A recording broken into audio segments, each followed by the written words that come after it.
Welcome back to the channel, friends. I'm so happy you've joined us again for another deep dive into the timeless wisdom of the Dharma. Today, we explore a subject that blends practicality with the sacred, something that may seem simple on the surface but carries profound spiritual consequences. The 10 vegetarian days, often called the 10 fasting days. You may have heard people ask, have you eaten vegetarian today? It's a fasting day.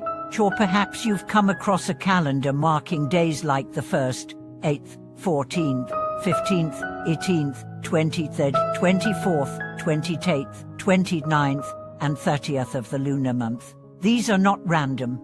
These are days that ancient Buddhist masters identified as times of immense karmic significance. But why? Why are these 10 days so important, and why does abstaining from meat during them carry such weight?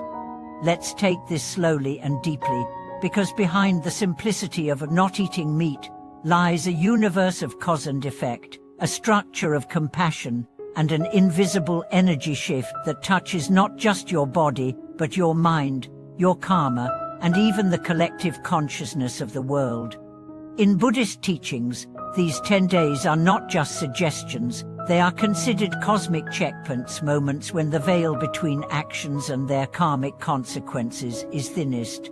The Buddha himself, in the Earth Store Sutra, spoke about these 10 days as times when the records of our deeds, good and bad, are especially sensitive, closely observed by deities, and swiftly met with response. This isn't superstition. It's a reflection of energetic timing. Think of it this way. Just as farmers know when the soil is most fertile for planting, and sailors know when the tides are most favorable for sailing, the sages knew that certain days carry a spiritual frequency. On these days, a small act of kindness can ripple further, a moment of anger can do greater harm, and a single vegetarian meal can tip the scales of lifetimes of karma. Why? Because during these 10 days, celestial beings, protectors of the Dharma, guardians of karmic order, descend to the human realm to observe and record the actions of beings. It's like an audit of the soul. What you think, say, and do on these days does not disappear into the background. It echoes. So what does this mean for us? It means that choosing to eat vegetarian on these days is not just about food. It is a conscious declaration. I choose compassion. I choose awareness. I choose not to create harm in a moment when harm echoes louder than usual. And the benefits, they are staggering. First, there is the physical.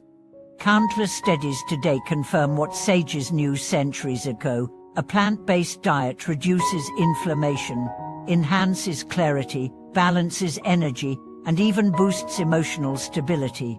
But on a deeper level, there's the energetic benefit. Every time you abstain from meat, you're participating in a chain of mercy. You're breaking the link in the cycle of killing. You're sparing life. And in sparing life, you generate life. That energy doesn't disappear. It returns. Have you ever noticed that on certain days, after eating vegetarian and meditating or chanting, your mind is especially calm? Your heart feels lighter. That's not coincidence. That's resonance. And now, let's talk about karma. Karma, at its essence, is momentum. Whatever you put into motion carries forward unless interrupted by a more powerful force. Eating meat, especially from animals who have suffered deeply, ties your energy to pain. It seeds your field with fear, aggression, and trauma. When you choose instead to nourish your body with non-harming food, especially on karmic sensitive days, you are choosing to cleanse your field, to pause the momentum of harm, and to realign with peace. But there's more. These 10 days are not just about not eating meat. They're about transforming your whole conduct. This is why masters often advise using these days to meditate longer, chant more deeply, avoid harsh speech, refrain from sexual misconduct, refrain from intoxicants, practice generosity and forgiveness. because the power of these actions is multiplied on these days. Think of it as a spiritual multiplier effect. A single kind thought might reach the heavens. A single bad intention might echo into a chain of misfortune. The wise understand this and walk carefully. Let me share a story. There was once a man named Zhu, a businessman with little spiritual interest. His wife, however, practiced devout lie.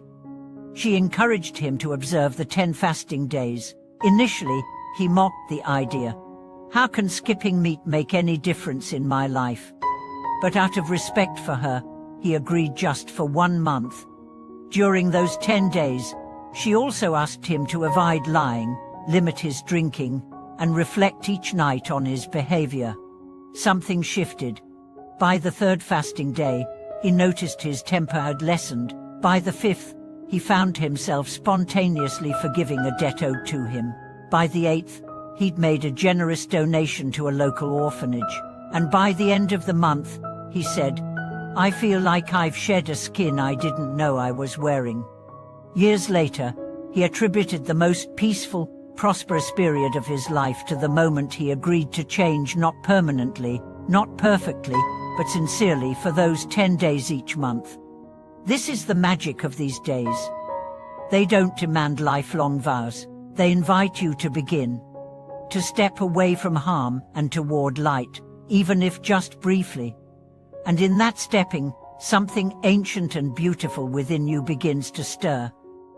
Now, let's address another layer: collective karma. We live in a world of shared consequences. Every act affects the whole. When enough people act out of compassion, the world softens. When enough people choose non-violence, wars begin to fade. These 10 days are not just personal, they are global opportunities for energetic reset. Imagine if millions around the world chose, on the same days, to pause from killing, to speak with kindness, to act with mindfulness. What might shift? What storms might calm? What violence might halt? This is not fantasy. It's energetic law. So what can you do? Start simple. Mark the 10 days on your calendar. Prepare vegetarian meals in advance. Create a space of mindfulness on those days. Meditate, light incense, read the sutras, be gentle with yourself and others. Speak less, listen more. Give something away. Forgive someone. Forgive yourself. Let these 10 days become 10 gates. Gates into your own depth. Gates into healing. Gates into awakening. Because in truth, the 10 fasting days are not about food. They're about freedom. Freedom from habits that harm.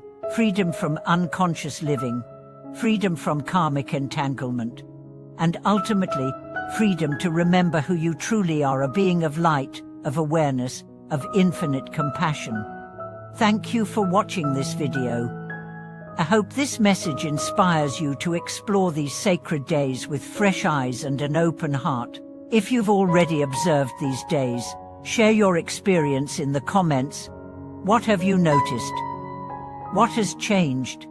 Don't forget to like, subscribe, and turn on notifications so we can continue walking this transformative path together.